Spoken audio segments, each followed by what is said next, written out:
Excel Techno School, Guruvayanakere, Venur. Admission open now.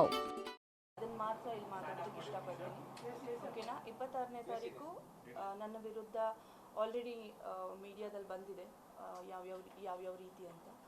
So ಅದಾದ ನಂತರ ನಾನು ಅವತ್ತೇ ಮೀಡಿಯಾ ಕೊಡ್ಬೋದಿತ್ತು.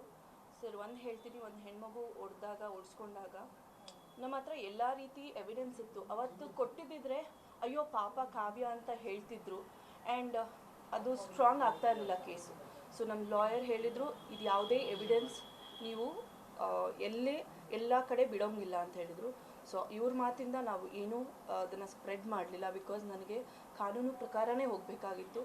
ಅದರಿಂದ ನಾನು ಈ ವಿಡಿಯೋಸ್ನ ಎಷ್ಟೊಂದು ಜನ ನನ್ನ ಮ್ಯಾನಿಫೆಸ್ಟೇಷನ್ ಕ್ಲಾಸಲ್ಲಿ ತೋರಿಸಿದಾಗ ವಿಡಿಯೋಸ್ನ, ನೀವು ಇಷ್ಟೊಂದು ಯಾಕೆ ಒಳ್ಳೆಯವರಾಗ್ತೀರಾ, ಈ ರೀತಿ ಎಲ್ಲ ಇದ್ದು ನೀವು ಯಾಕೆ ಬಿಡ್ತಲ್ಲ, ಇಷ್ಟೊಂದೆಲ್ಲ ಒದೆ ತಿಂದು. ಆಗ ನನಗನ್ಸಿದ್ದು ಒಂದೇ, ಇಷ್ಟೊಂದೆಲ್ಲ ವಿಡಿಯೋದಿದ್ದಾಗ ನಾನು ಯಾಕೆ ಹಾಕಬಾರ್ದು. ಯಾಕಂದರೆ ನಾನು ಇದ್ರ ಬಗ್ಗೆ ಸ್ಟೇ ಆರ್ಡ್ರ್ ತೊಗೊಂಡು ಬಂದಿದ್ದೆ. ನನ್ನ ಬಗ್ಗೆ ಏನು ಕೌಂಟ್ರ್ ಕೊಟ್ಟಿದ್ದೋ ಅದ್ರ ಬಗ್ಗೆ ಸ್ಟೇ ಆರ್ಡ್ರ್ ಹೈಕೋರ್ಟಿಂದ ತೊಗೊಂಡು ಬಂದಿದ್ದೆ. ಅದಾದ ನಂತರ ನಾನು ನಿನ್ನೆ ಈ ವಿಡಿಯೋಸ್ನ ರಿವೀಲ್ ಮಾಡಿದೆ. ಅಂದರೆ ಸತ್ಯ ಸುಳ್ಳು ಅಂತ ಅಲ್ಲ, ಸತ್ಯ ಯಾವ ಕಡೆ ಇದೆ ಅಂತ ಜನರಿಗೆ ತೋರಿಸ್ಬೇಕಾಗಿತ್ತು. ಯಾಕಂದರೆ 14 ವರ್ಷ ಕಷ್ಟಪಟ್ಟಿದ್ದೀನಿ ಸರ್ ಈ ಹೆಸರನ್ನು ಪಡೆಯೋದಕ್ಕೆ. ಸೊ 14 ನಿಮಿಷದಲ್ಲಿ ಹಾಳಾಗಿ ಬಿಡಲ್ಲ ನಾನು. ಅದರಿಂದ ನ್ಯೂಸ್ ಫಸ್ಟ್ ನಿರ್ಭೀತಿಯಿಂದ ನಿಮ್ಮ ಪರವಾಗಿ.